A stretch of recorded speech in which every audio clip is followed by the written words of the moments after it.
যাচ্ছি কক্সবাজার সমুদ্রের মাছের বাজার ব্যবস্থাটা দেখার জন্য। আশা রাখি দেখা হবে অতি শীঘ্রই। প্রিয় দর্শক, আমাদের বিমান উড়ে চলল কক্সবাজারের উদ্দেশ্যে। আমি কক্সবাজার কর্ণফুলী ফিশারি ঘাটে পৌঁছে কাজ শুরু করে দিলাম 11টা 15 মিনিটে। ততক্ষণে সাগর থেকে মাছ নিয়ে আসা ফিশারি ঘাটের কর্মযজ্ঞ শুরু হয়ে গেছে পুরোদমে। চারদিকে শুধু মাছ আর মাছ। এখানে কি কি মাছ আছে বাবা? মাছ আছে আপনার মাইকটা, সুরমা মাইকটা, রাচয়, রাঙ্গাচয়, তিলিপুয়া, এ বুমাইকটা, টুকটা মাছ, ইলিশ। সব সমুদ্র থেকে আইছে? জি, সব সমুদ্র থেকে। কতদিন আগের ধরা হইতে পারে? 10-12 দিন হবে।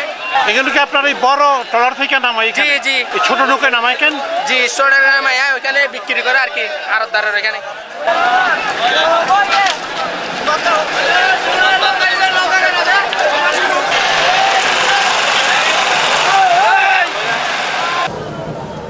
ইলিশ মাছ দেখে থমকে গেলাম।